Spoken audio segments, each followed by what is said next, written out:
The morrow turned out a more lively and busy day than we, or than I, at least, had anticipated. It seems it was the birthday of one of the young princes of la Basse-Cour, the eldest, I think, the Duc de Dindonneau, and a general holiday was given in his honour at the schools, and especially at the principal Athénée or college. The youth of that institution had also concocted, and were to present a loyal address, for which purpose they were to be assembled in the public building where the yearly examinations were conducted, and the prizes distributed. After the ceremony of presentation, an oration, or discours, was to follow from one of the professors. Several of M. de Bassompierre's friends, the savants, being more or less connected with the Athénée, they were expected to attend on this occasion, together with the worshipful municipality of Villette, Monsieur le Chevalier Stas, the burgomaster, and the parents and kinsfolk of the Athenians in general. Monsieur de Bassompierre was engaged by his friends to accompany them. His fair daughter would, of course, be of the party, and she wrote a little note to Ginevra and myself, bidding us come early that we might join her. As Miss Fanshawe and I were dressing in the dormitory of the Rue Fossette, she, Miss F., suddenly burst into a laugh. "What now?" I asked, for she had suspended the operation of arranging her attire and was gazing at me.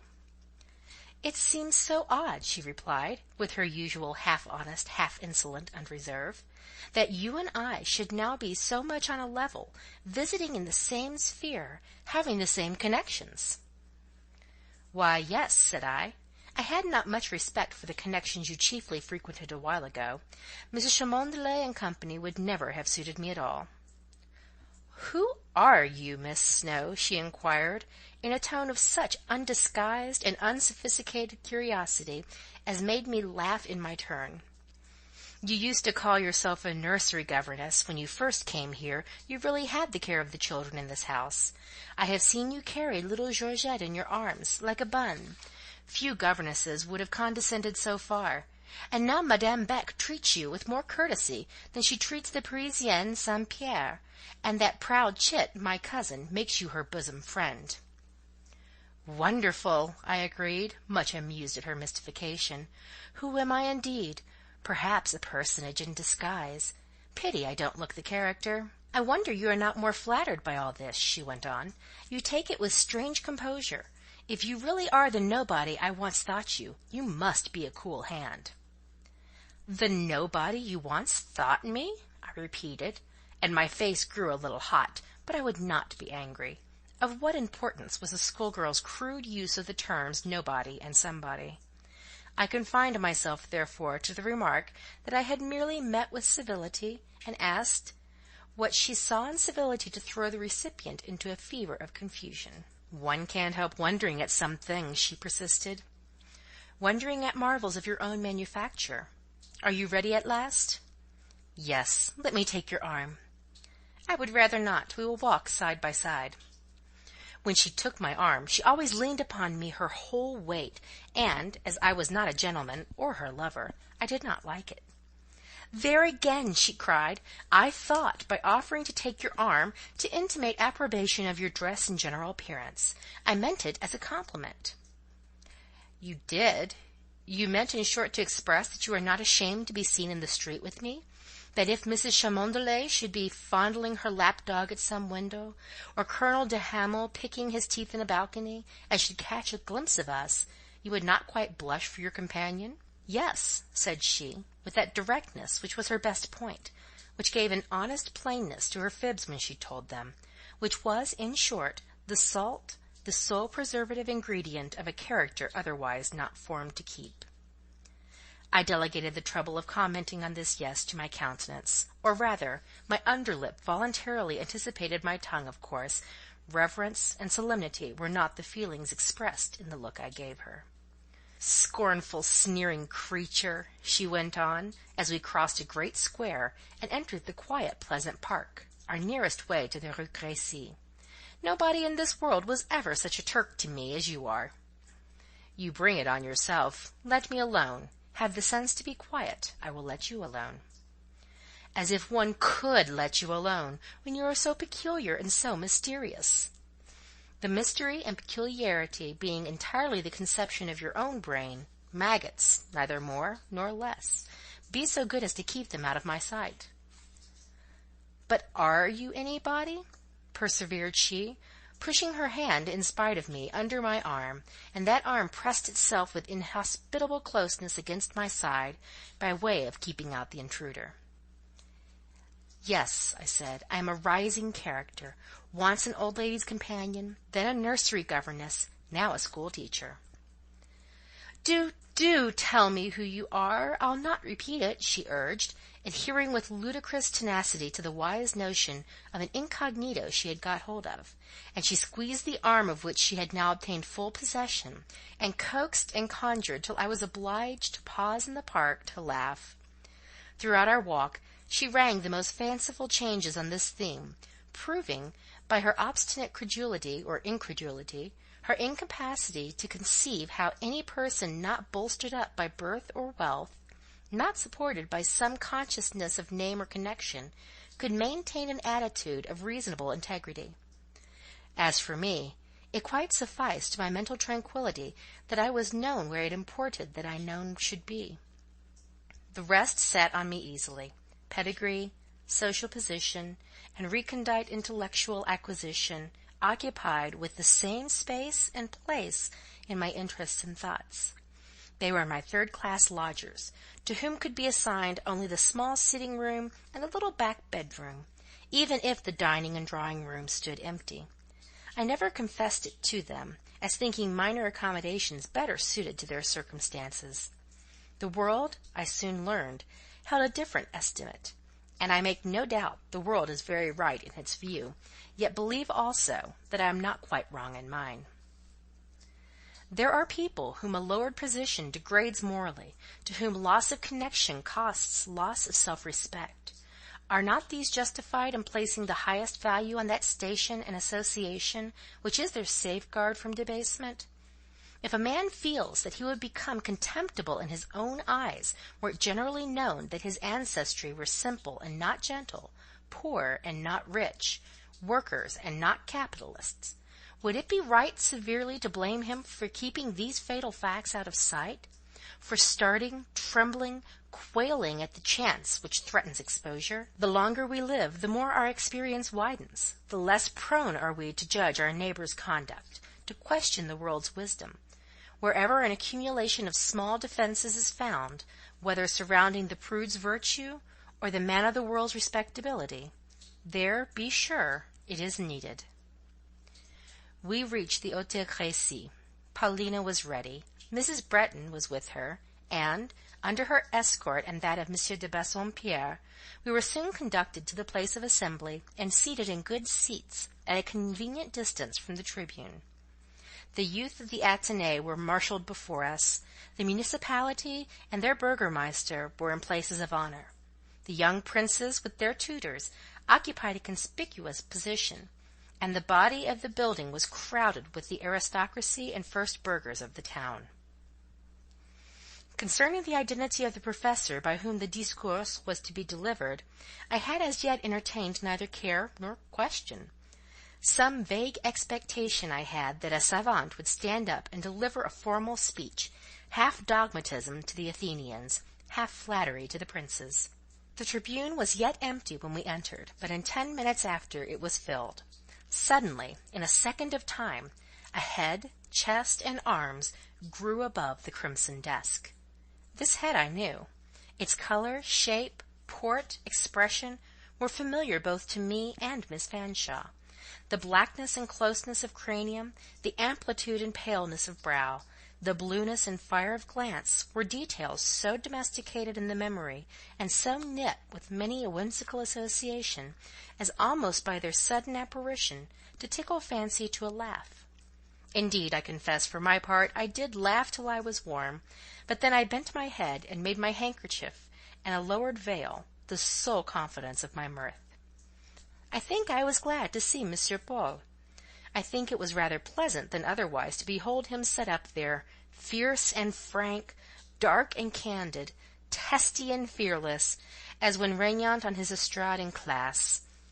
His presence was such a surprise.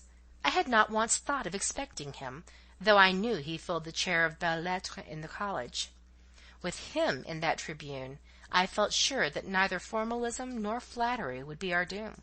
For what was vouchsafed us, for what was poured suddenly, rapidly, continuously on our own heads, I was not prepared. He spoke to the princes, the nobles, the magistrates, and the burghers, with just the same ease, and almost the same pointed choleric earnestness with which he was wont to harangue the 3 divisions of the Rue Fossette. The collegians he addressed not as schoolboys, but as future citizens and embryo patriots. The times which had since come on Europe had not been foretold yet, and Monsieur Emanuel's spirits seemed new to me.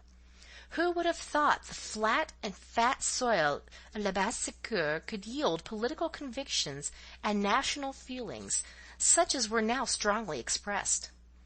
Of the bearing of his opinions I need here give no special indication, yet it may be permitted me to say that I believe the little man was not more earnest than right in what he said. With all his fire he was severe and sensible.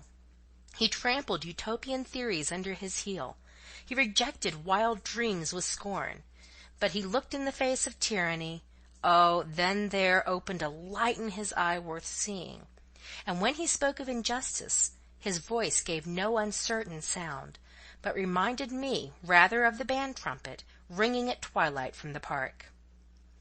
I do not think his audience were generally susceptible of sharing his flame in its purity, but some of the college youth caught fire as he eloquently told them what should be their path and endeavour in their countries and in Europe's future. They gave him long, loud, ringing cheer as he concluded. With all his fierceness, he was their favourite professor. As our party left the hall, he stood at the entrance. He saw and knew me, and lifted his hat. He offered his hand in passing, and uttered the words, "Qu'en dites-vous?"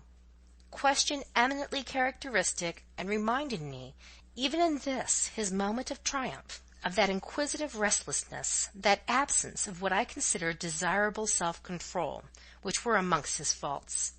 He should not have cared just then to ask what I thought, or what any one thought, but he did care, and he was too natural to conceal, too impulsive to repress his wish. Well, if I blamed his over-eagerness, I liked his naivete. I would have praised him. I had plenty of praise in my heart, but alas, no words on my lips. Who has words at the right moments?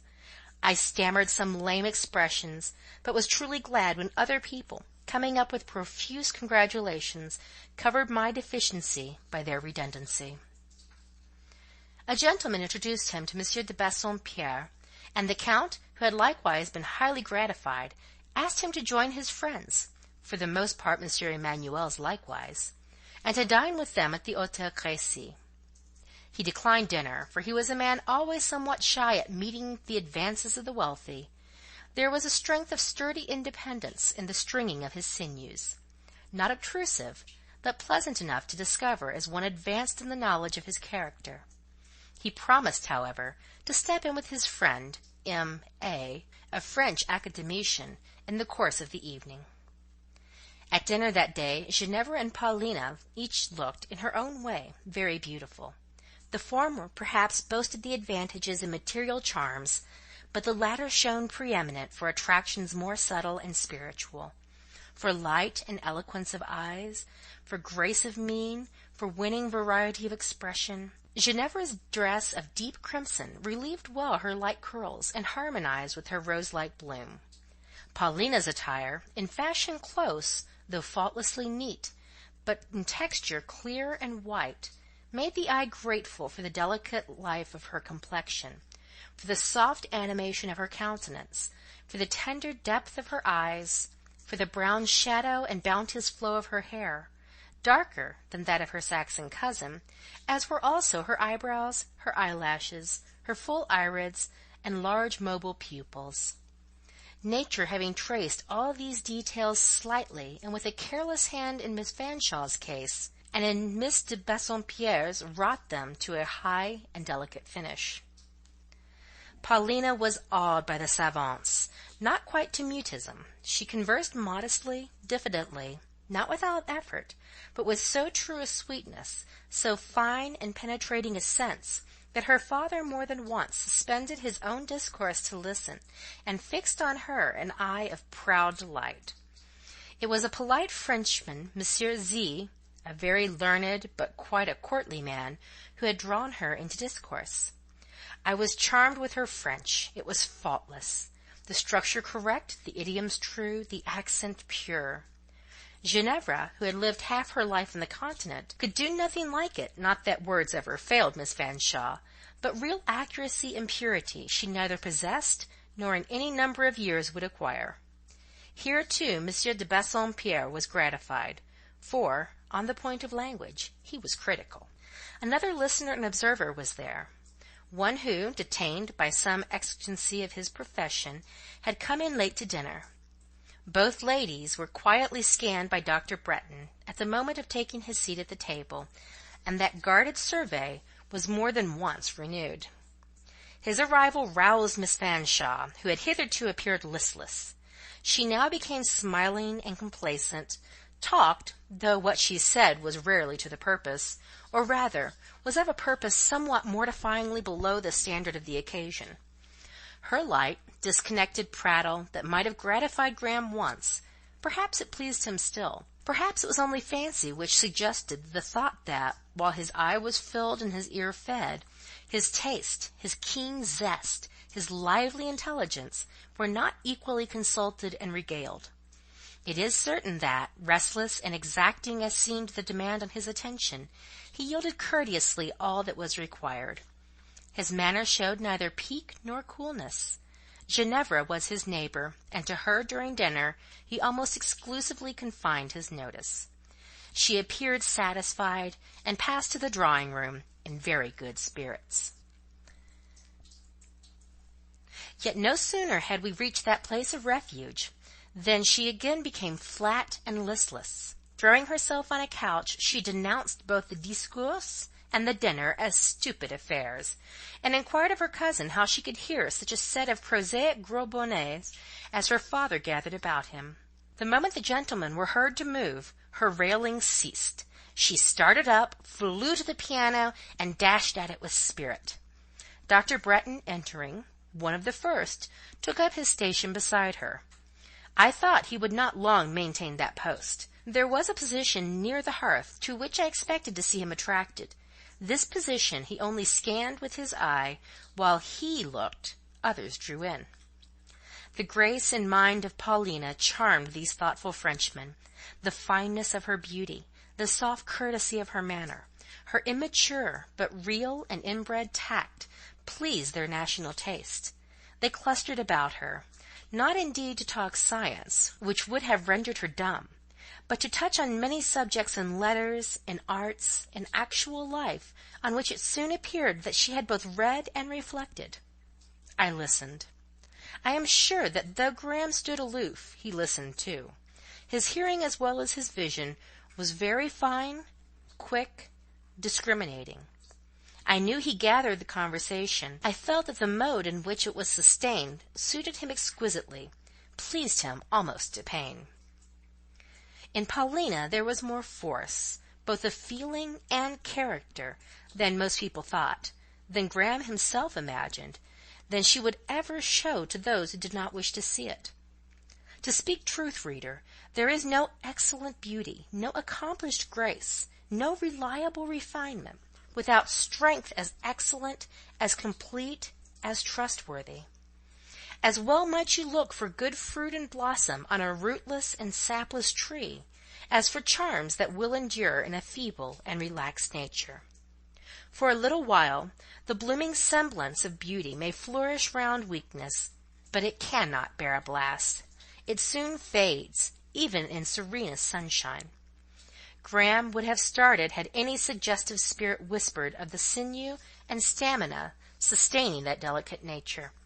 But I, who had known her as a child, knew or guessed by what a good and strong root her graces held to the firm soil of reality.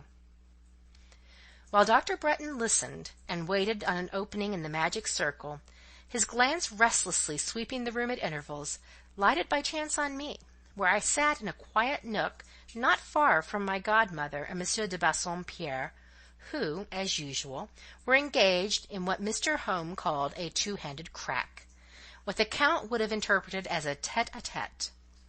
Graham smiled recognition, crossed the room, asked me how I was, told me I looked pale. I also had my own smile at my own thought. It was now about 3 months since Dr. John had spoken to me, a lapse of which he was not even conscious. He sat down and became silent. His wish was rather to look than converse. Ginevra and Paulina were now opposite to him. He could gaze his fill. He surveyed both forms, studied both faces.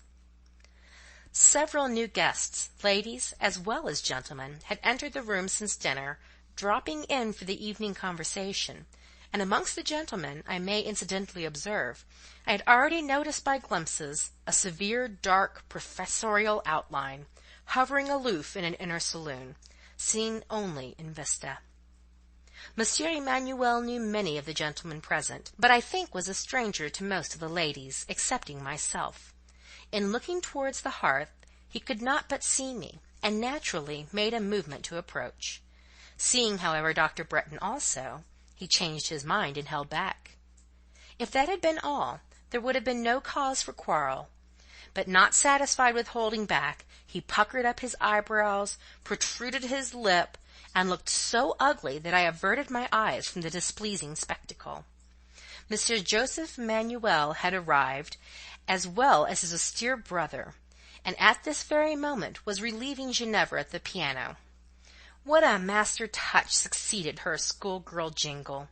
In what grand, grateful tones the instrument acknowledged the hand of the true artist. "Lucy," began Dr. Bretton, breaking silence and smiling as Ginevra glided before him, casting a glance as she passed by, "Miss Fanshawe is certainly a fine girl." Of course I assented. "Is there," he pursued, "another in the room as lovely?" "I think there is not another as handsome." "I agree with you, Lucy. You and I do often agree in opinion, in taste, I think, or at least in judgment." "Do we?" I said somewhat doubtfully.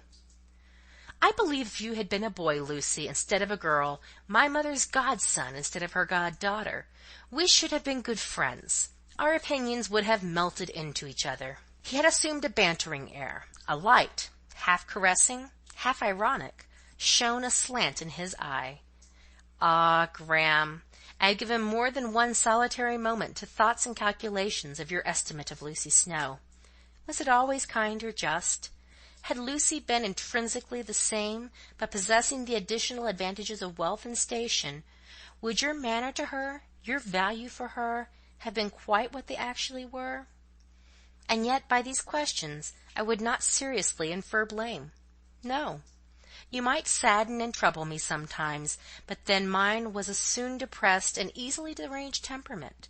It fell if a cloud crossed the sun. Perhaps before the eye of severe equity I should stand more at fault than you." Trying then to keep down the unreasonable pain which thrilled my heart on thus being made to feel that while Graham could devote to others the most grave and earnest, the manliest interest, he had no more than light raillery for Lucy, the friend of lang syne, I inquired calmly, "On what points are we so closely in accordance?" "We each have an observant faculty. You, perhaps, don't give me credit for the possession, yet I have it." "But you were speaking of tastes. We may see the same objects, yet estimate them differently." "Let us bring it to the test. Of course, you cannot but render homage to the merits of Miss Fanshawe. Now, what do you think of others in the room? My mother, for instance, or the lions yonder, Messieurs A and Z, or let us say that pale little lady, Miss de Bassompierre." "You know what I think of your mother. I have not thought of Messieurs A and Z." "And the other?" "I think she is, as you say, a pale little lady. Pale certainly just now, when she is fatigued with over-excitement." "You don't remember her as a child?" "I wonder sometimes whether you do." I had forgotten her, but it is noticeable that circumstances, persons, even words and looks that had slipped your memory may, under certain conditions, certain aspects of your own or another's mind, revive. That is possible enough. Yet, he continued, the revival is imperfect, needs confirmation, partakes so much of the dim character of a dream, or of the airy one of a fancy, that the testimony of a witness becomes necessary for corroboration. Were you not a guest at Bretton 10 years ago, when Mr. Home brought this little girl, whom we then called little Polly, to stay with Maman? I was there the night she came, and also the morning she went away. Rather a peculiar child, was she not? I wonder how I treated her. Was I fond of children in those days? Was there anything gracious or kindly about me, great reckless schoolboy as I was? But you don't recollect me, of course. You have seen your own picture at La Terrasse. It is like you personally. In manner, you were almost the same yesterday as today. But, Lucy, how is that? Such an oracle really whets my curiosity. What am I today? What was I the yesterday of 10 years back? Gracious to whatever pleased you, unkindly or cruel to nothing. There you are wrong. I think I was almost a brute to you, for instance. A brute? No, Graham. I should never have patiently endured brutality. This, however, I do remember. Quiet Lucy Snowe tasted nothing of my grace. As little of your cruelty. Why, had I been Nero himself, I could not have tormented a being inoffensive as a shadow. I smiled, but I also hushed a groan. Oh, I just wished he would let me alone, cease allusion to me. These epithets, these attributes I put from me. His quiet Lucy Snowe, his inoffensive shadow, I gave him back, not with scorn, but with extreme weariness. Theirs was the coldness and the pressure of lead. Let him whelm me with no such weight. Happily, he was soon on another theme. On what terms were little Polly and I? Unless my recollections deceive me, we were not foes. You speak very vaguely. Do you think little Polly's memory not more definite? Oh, we don't talk of little Polly now. Pray say Miss de Bassompierre. And of course such a stately personage as remembers nothing of Bretton. Look at her large eyes, Lucy. Can they read a word in the page of memory? Are they the same which I used to direct to a horn book? She does not know that I partly taught her to read. In the Bible on Sunday nights? She has a calm, delicate, rather fine profile now. Once what a little restless, anxious countenance was hers. What a thing is a child's preference! What a bubble! Would you believe it, that lady was fond of me? I think she was in some measure fond of you, said I moderately. You don't remember then? I had forgotten, but I remember now. She liked me the best of whatever there was at Bretton. You thought so. I quite well recall it.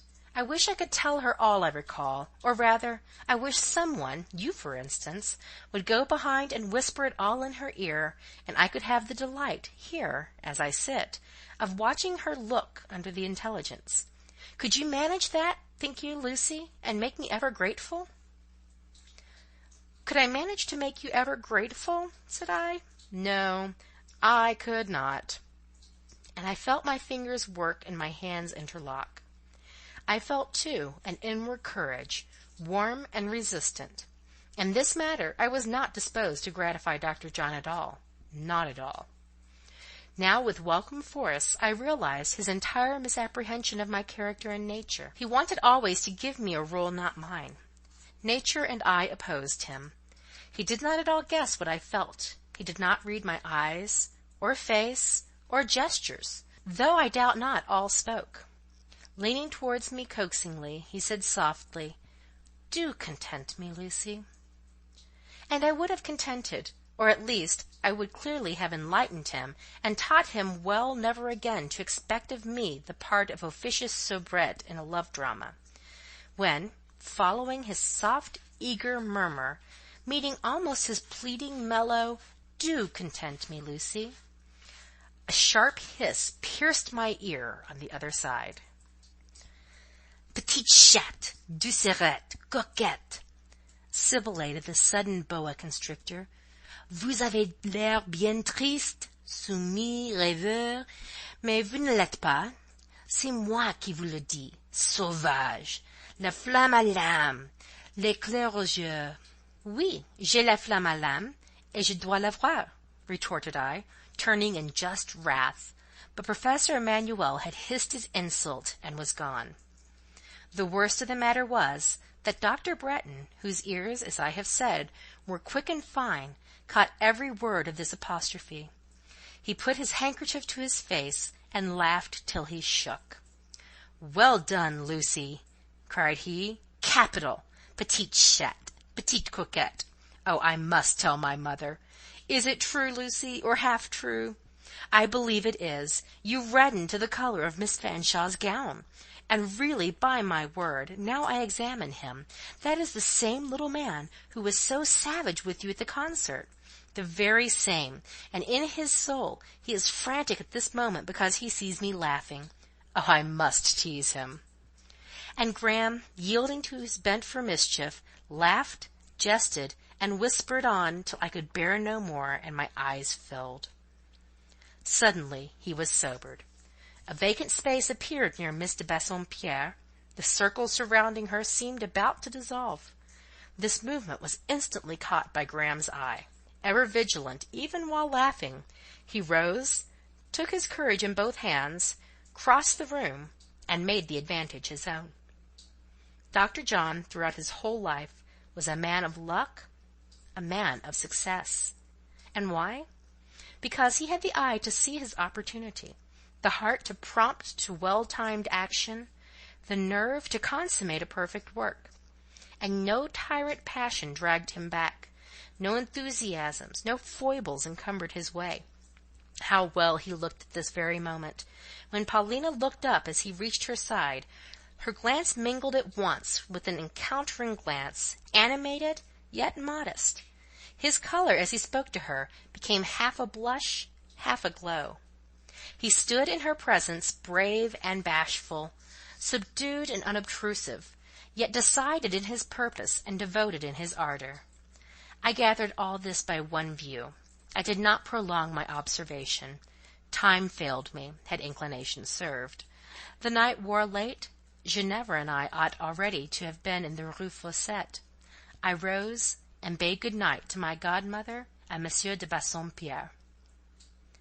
I know not whether Professor Emanuel had noticed my reluctant acceptance of Dr. Bretton's badinage, or whether he had perceived that I was pained, and that, on the whole, the evening had not been one flow of exultant enjoyment for the volatile, pleasure-loving Mademoiselle Lucy. But, as I was leaving the room, he stepped up and inquired whether I had any one to attend me to the Rue Fossette. The Professor now spoke politely, and even deferentially, and he looked apologetic and repentant. But I could not recognize his civility at a word, nor meet his contrition with crude premature oblivion. Never hitherto had I felt seriously disposed to resent his brusqueries, or freeze before his fierceness. What he had said to-night, however, I considered unwarranted. My extreme disapprobation of proceeding must be marked, however slightly. I merely said, "I am provided with attendance," which was true, as Ginevra and I were to be sent home in the carriage, and I passed him with sliding obeisance with which he was wont to be saluted in class by pupils crossing his estrade. Having sought my shawl, I returned to the vestibule. Monsieur Emanuel stood there as if waiting. He observed that the night is fine. "Is it?" I said, with a tone and manner whose consummate chariness and frostiness I could not but applaud. It was so seldom I could properly act out my own resolution to be reserved and cool where I had been grieved or hurt, that I felt almost proud of this one successful effort. That "is it?" sounded just like the manner of other people. I had heard hundreds of such little minced, docked, dried phrases from the pursed-up coral lips of a score of self-possessed, self-sufficing Misses and Mesdemoiselles, that Monsieur Paul would not stand any prolonged experience of this sort of dialogue, I knew, but he certainly merited a sample of the curt and arid. I believe he thought so himself, for he took the dose quietly. He looked at my shawl, and objected to its lightness. I decidedly told him it was as heavy as I wished. Receding aloof and standing apart, I leaned on the banister of the stairs, folded my shawl about me, and fixed my eyes on a dreary religious painting darkening the wall. Ginevra was long in coming. Tedious seemed her loitering. Monsieur Paul was still there. My ear expected from his lips an angry tone. He came nearer.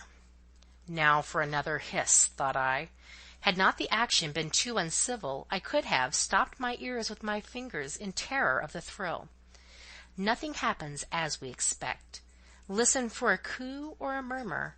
It is then that you will hear a cry of prey or pain. Await a piercing shriek, an angry threat, and welcome an amicable greeting, a low kind whisper. Monsieur Paul spoke gently. "Friends," said he, "do not quarrel for a word. Tell me, was it I, or ce grand fat Anglaise," so he profanely denominated Dr. Bretton, "who made your eyes so humid, and your cheeks so hot as they are even now?" "I am not conscious of you, monsieur, or of any one having excited such emotion as you indicate," was my answer, and in giving it, I again suppressed my usual self, and achieved a neat, frosty falsehood. "But what did I say?" he pursued. "Tell me. I was angry, and I have forgotten my words. What were they?" "Such as it is best to forget," said I, still quite calm and chill. "Then it was my words which wounded you. Consider them unsaid. Permit my retraction. Accord my pardon." "I am not angry, monsieur." "Then you are worse than angry. Grieved. Forgive me, Miss Lucy." "Monsieur Emmanuel, I do forgive you." "Then let me hear you say, in the voice natural to you, and not in that alien tone, 'Mon ami, je vous pardonne.'" He made me smile. Who could help smiling at his wistfulness, his simplicity, his earnestness? "Bon," cried he, "voilà que le jeu va prendre. Dites donc, mon ami." "Monsieur Paul, je vous pardonne." "I will have no monsieur. Speak the other word, or I shall not believe you sincere. Another effort, mon ami, or else in English, my friend." Now, my friend had rather another sound and significancy than mon ami. It did not breathe the same sense of domestic and intimate affection. Mon ami I could not say to Monsieur Paul. My friend I could and did say without difficulty. This distinction existed not for him, however, and he was quite satisfied with the English phrase. He smiled.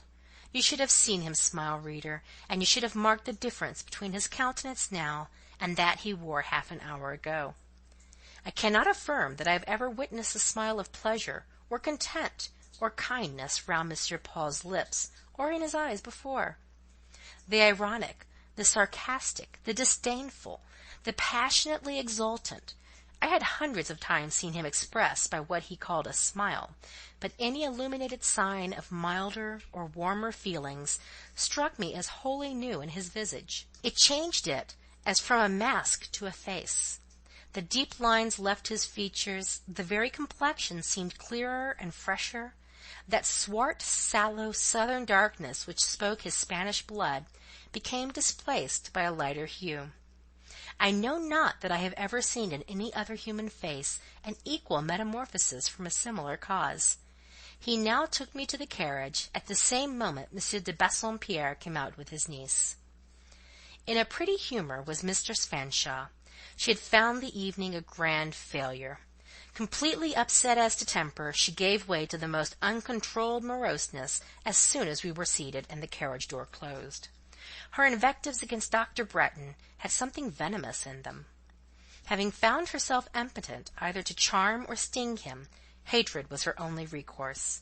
and to this hatred she expressed in terms so unmeasured and proportions so monstrous, that after listening for a while with assumed stoicism, my outraged sense of justice at last suddenly caught fire. An explosion ensued, for I could be passionate too, especially with my present fair but faulty associate, who never failed to stir the worst dregs of me.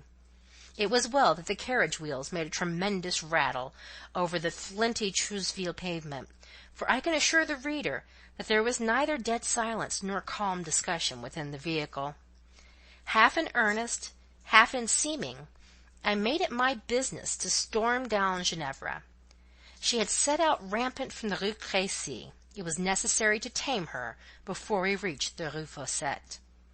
To this end it was indispensable to show up her sterling value in high deserts, and this must be done in language of which the fidelity and homeliness might challenge comparison with the compliments of a John Knox to a Mary Stuart. This was the right discipline for Ginevra. It suited her. I am quite sure that she went to bed that night all the better and more settled in mind and mood, and slept all the more sweetly for having undergone a sound moral drubbing. End of Chapter 27, The Hôtel Crécy. Read by Tora in Yellowstone National Park, December 2006.